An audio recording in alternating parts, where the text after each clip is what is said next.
사람들은 누구나 냄새가 납니다. 그런데 유독 나이가 들면 쾌쾌한 냄새가 납니다. 노인 냄새 또는 호라비 냄새라고 하죠. 나이 드는 것도 서러운데 몸에서 나는 냄새까지 신경 써야 한다니 힘들죠? 향수로는 해결되지 않는 쾌쾌한 노인 냄새. 지금부터 해결 방법 알려드릴게요. 저희 백세건강 당당 채널은 건강한 생활을 위한 정보를 전해드립니다. 좋아요, 구독, 알림 설정, 공유까지 무료입니다.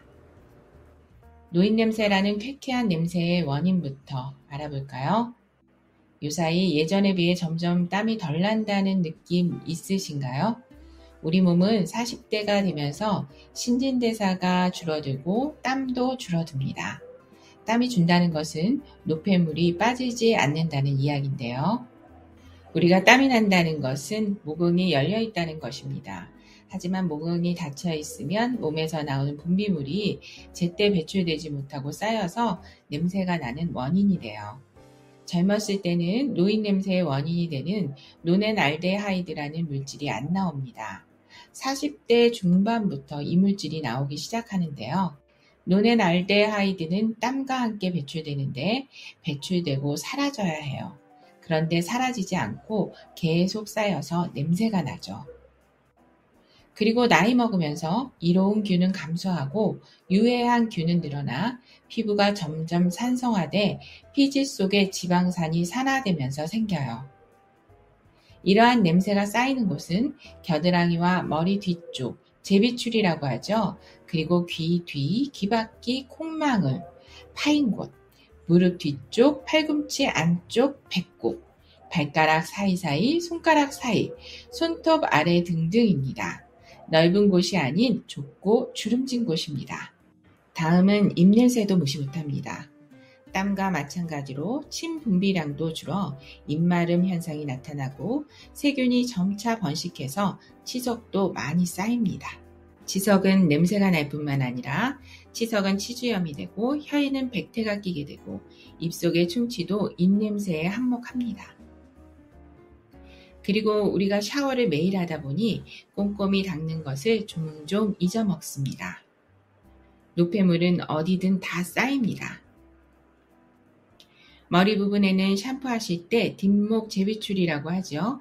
정수리만 열심히 헹구고 뒤쪽은 대충 하는 경우가 있는데 머리 뒤쪽까지 샴푸를 깨끗이 헹궈줘야 남은 비누기가 모공을 막지 않습니다.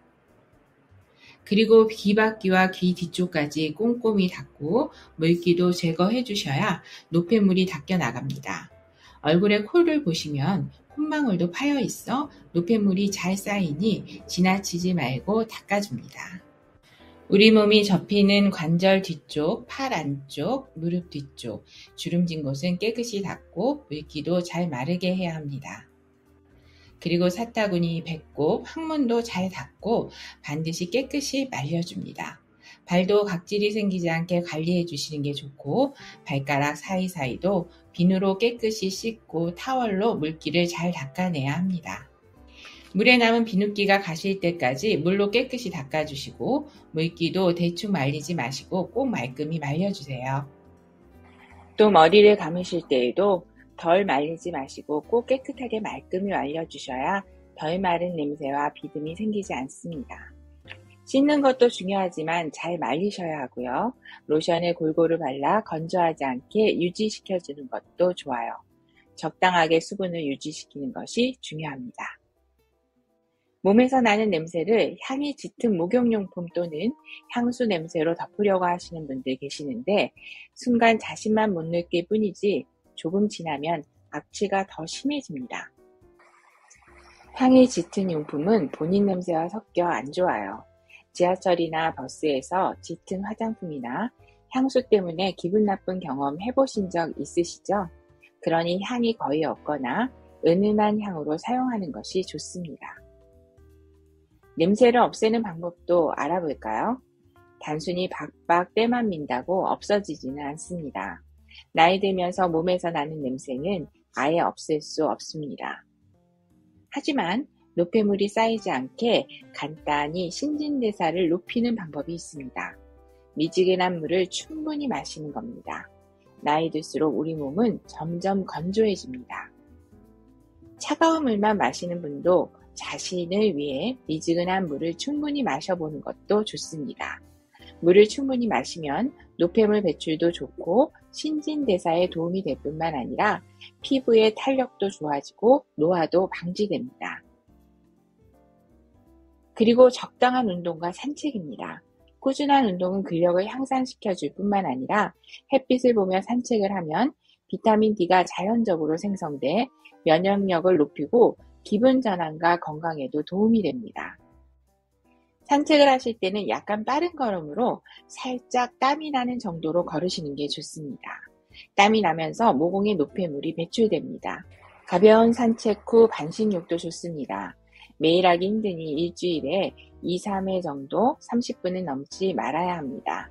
오히려 수분을 뺏겨 건조해집니다.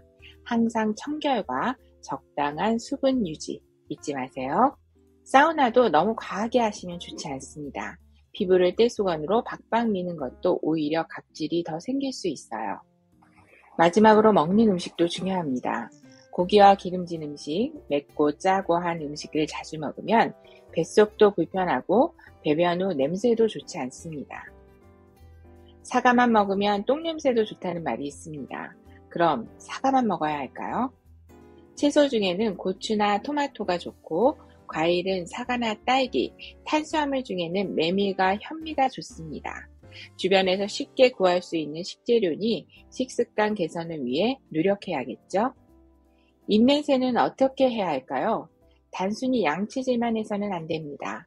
치스를 이용해 잇몸의 사이사이에 불순물을 끼지 않도록 하고 정기적으로 스케일링하는 것이 좋습니다. 그리고 혓바닥에 백태가 끼지 않도록 혓바닥과 천장, 혀 밑까지 꼼꼼히 닦고 미온수 소금물로 입 안쪽까지 자주 가글을 해주시면 입냄새뿐만 아니라 입속 세균까지 소독이 됩니다. 소금은 천일염 중 입자가 고운 구운 소금이 좋아요. 가글은 충분히 5분 이상 해주면 기관지에도 좋습니다. 집에서 간단히 치석을 제거할 수 있는 방법을 소개시켜 드릴게요. 토마토를 슬라이스한 후 이에 살짝 물고 치석이 녹을 때까지 15분 정도 기다린 후 뱉고 양치하시면 치석이 녹아 이가 깨끗해집니다. 자주 하시면 좋아요. 차를 마실 때에는 커피는 이를 누렇게 할 뿐만 아니라 저녁에 수면장애도 오니까 루이보스차 같은 허브차가 좋습니다. 그리고 여름에는 더위를 피해 냉방이 잘 된 곳으로 피하는데 밖에서 땀이 났는데 에어컨 바람에 땀이 식었다고 냄새가 없어진 것은 아닙니다. 자신만 땀이 식어 개운한 거지 땀이 배출되고 모공이 닫혀 노폐물이 닦여 나가지 않아서 냄새가 납니다. 옷에 땀도 말랐지만 냄새는 사라지지 않았습니다. 샤워하고 옷도 갈아입으셔야 합니다. 여름에는 자주 샤워하고 옷도 자주 갈아입어 오히려 몸에서 나는 냄새가 적습니다. 하지만 겨울 외투나 스웨터 같은 경우 자주 안 갈아입고 자주 세탁을 안 해 냄새가 배어 있을 수 있습니다. 단순히 털고 그냥 입으시면 안 되고 꼭 세탁해서 입어야 냄새를 줄일 수 있습니다. 집안에도 냄새가 붑니다. 환기를 자주 해주시고 공기를 순환시켜 주셔야 집에 이상한 냄새가 안 납니다. 어르신 혼자 계신 곳, 방이나 사무실에 가보면 냄새가 나는 경우가 있는데 자신은 샤워도 했지만 옷이나 방안 공기는 냄새가 그대로여서 냄새가 안 없어집니다. 환기를 자주 꼭 하시고 은은한 디퓨저 같은 것을 놓아도 좋아요. 나이를 들면 점점 귀찮아지는 것이 많아 나 자신을 돌보지 않는 경우가 많습니다. 멋있게 나이 들어가려면 자신을 놓지 마시고 늘 스스로를 아끼고 가꿔줘야 주변도 아름다워집니다. 100세까지 건강하고 당당하게 살아가기 위해 나 자신을 스스로 돌보고 챙겨야겠습니다. 저희 100세 건강 당당 채널은 건강한 생활에 대한 정보를 전해드립니다. 좋아요, 구독, 알림 설정, 공유까지 부탁드립니다. 건강하세요. 건강하세요.